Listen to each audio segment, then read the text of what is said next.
Breaking news, Wike in delusion, he lacks the powers to teach me journalism.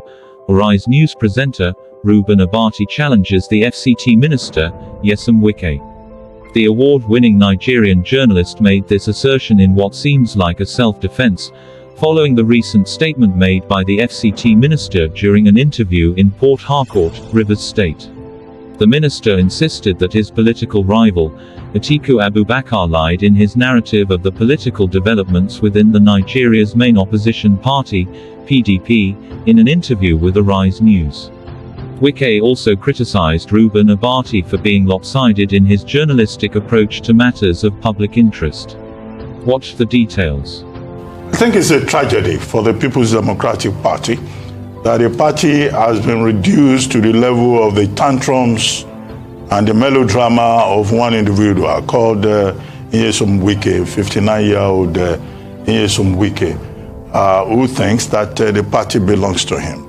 I hope that the party itself will take part of the blame, because after the 2015-2019 general elections, when everybody abandoned the party, it was Wike that stepped in there using resources. Well, I don't know where those resources came from, but he stood firm to defend the party, to keep the party alive, and to keep other members of the party at the highest level alive. And hence, he developed a sense of entitlement. And he thought, in a royalistic manner, that the top prize, the top position in the party was meant for him. But when he was disappointed, now he's gone ahead to throw tantrums. He didn't make it to the presidential, ticket of the party. He was also pushed aside in the choice of the running mate to the presidential standard bearer, Alhaji, well, he says we should not call him Alhaji, Atiku Abubakar. Okay, so at the end of the day, here we are. So the PDP has a wicked problem. I hope that going forward, the party will learn from their own conduct, from their own mistakes, how because of stomach infrastructure, many leaders of the party more or less handed over the party to one man who developed a sense of delusion, a sense of exaggerated importance, and thought that he could lord it over other members of the party. Second, now they've had a meeting yesterday. Professor Jerry Ghana, who is one of the founding fathers of the party, says we are one. Well, that contradicts what Nyesom Wike himself pointed out in the interview that he granted at the Port Harcourt International Airport when he returned, from a trip. He said that he will talk more.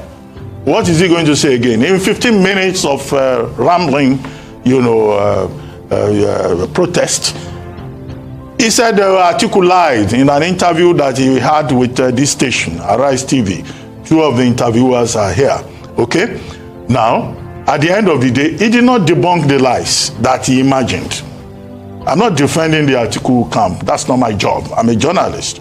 Now, what did Atiku say that he addressed concretely, other than saying Atiku lied? What former Vice President Atiku said is that, look, he was given a short list and he chose from the short list. Nobody was imposed on him. And it is his prerogative to choose his own running mate. How is that a problem? So you ask the question, what exactly does Wike want? The other day when we discussed this matter, when it started, I said, look, Wike is throwing tantrums. They should give him lollipop.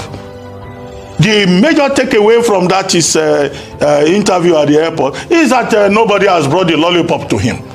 So what is that lollipop that he wants? I said, when a child is crying, you pet him, you give him sweet lollipop, let him lick it. However, the more important point that I've seen is the point made by former governor of Jigawa State, former minister of foreign affairs, Alhaji Sule Lamido, who says that, look, the party is supreme. And I hear some Wike, the governor of Rivers State, should follow the example of the likes of, former governor Peter Odili, the example of Rotimi Amechi, the example of the vice president of Nigeria today, Professor Yemi Osinbajo, and others. the Senate President, Dr. Hamad Lawan, who in failing to get the ticket have shown greater maturity. And then you have one individual in one political party just distracting everybody's attention with his own immaturity. And then in that interview, Governor Wike was trying to teach journalism. He even singled me out. Well, Governor Wike is not in a position to teach Ruben Abati journalism. He calls it investigative journalism. Because we went to do an interview, I put it to him that we asked all the right questions. And I've been in this media space. I've been writing for the Nigerian press since 1985. I don't know where Governor Wike was at that time. And I've been on television every day since the year 2000. Thanks to Professor Pachitomi, President Goodluck Jonathan, and Prince Uduka Obaigbena. Governor Wike does not have the capacity or the intellect to teach me, Ruben Abati, journalism. Okay? If he wants to study my body of work over the several decades behind me, he will spend more than a year just trying to figure out the amount of work that I have done.